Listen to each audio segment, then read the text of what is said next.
Hey guys, it's Allie, and today we're going to be talking about my writing project 3.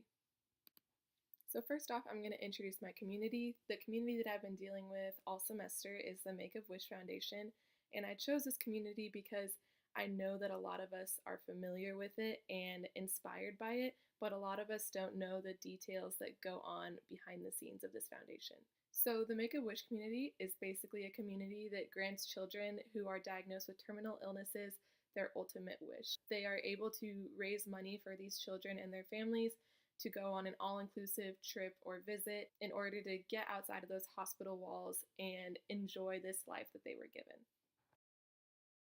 The community I'm choosing to advocate for is obviously the Make-A-Wish Foundation. The issue that I'm choosing to address in regards to this community are the children and their immediate families who have not yet been granted a wish. I chose these specific people as the issue in my community mainly from the pie chart activity that we did in class. And that's because they are not the most hostile group in this entire foundation, but they do have their concerns with the validity of the Make-A-Wish community and how that could potentially affect their family and their children. Obviously, when dealing with terminal illnesses, there are going to be some days that are better than others, whether it's physically or emotionally feeling motivated to feel better or do better that day. It differs on a day-to-day basis. So if these children continue not to give up on their dreams and their hopes, they are creating this culture in the Make-A-Wish community that they are fighters and they are not willing to give up or be any less of a human being because they are diagnosed with this terminal illness. So, in my opinion, I believe that in order to advocate for a community properly, you have to include multiple perspectives from people who are directly involved in the community. One of the perspectives that I'm going to be using and addressing first in my writing project is an actual wish story that I found on YouTube. This involves a kid who was granted his wish of being a zookeeper, and the entire story includes his pre-medical history before his wish was granted, how he felt when he was experiencing his wish at the zoo, and what his physical well-being was like after the wish, how it had improved, and how his emotional presence had improved as well.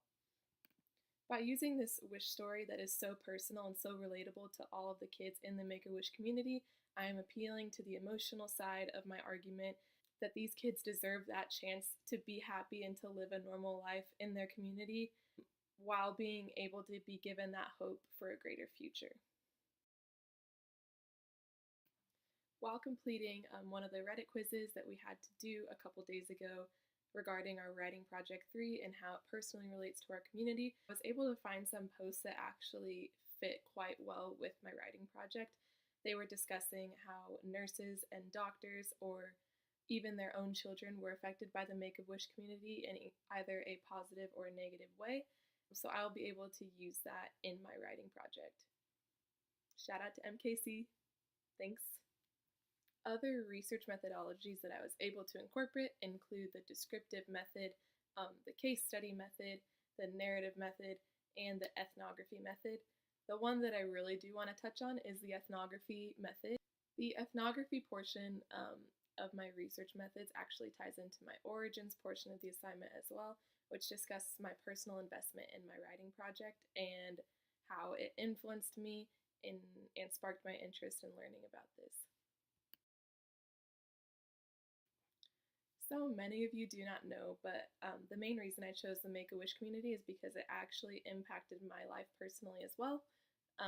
My cousin Katie was diagnosed with cystic fibrosis when she was just 6 months old and has been battling the illness ever since. When she was born, the doctors had given her an 18-year life sentence, essentially saying that her lungs were going to shut down by the time that she reached her early adulthood. This was obviously super hard for our family to hear, and immediately we decided to join the Make-A-Wish community in order to have that support and hope to provide Katie with, to give her the emotional stability that she needed during this time.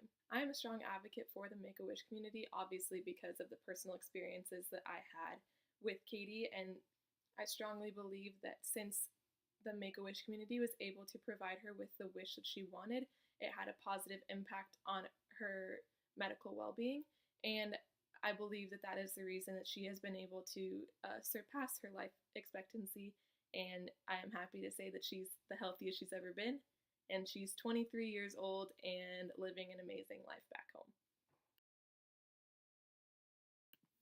One of the biggest problems that I had in this entire semester was finding sources that were valid and reliable for me to use. I struggled a lot with this, trying to find sources that came from doctors or nurses or people who were involved in the community that were coming directly from the Make-A-Wish Foundation and not some haters who were coming from outside the foundation trying to pretend that they had kids in the Make-A-Wish Foundation.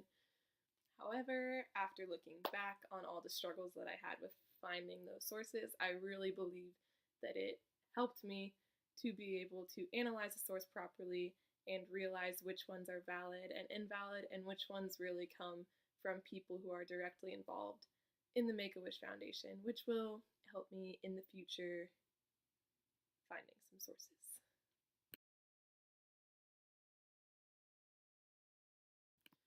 The main question that I have for you guys regarding feedback on my writing project and this presentation that I gave you is regarding my community and my issue. I just want to know if my audience seems too broad. I feel like I should be targeting either the children or the families or the doctors rather than all of the people who are involved in the child's wish story, or should I just continue to advocate towards those three groups in hopes of combining them all into one community that is having the issue with the Make-A-Wish Foundation?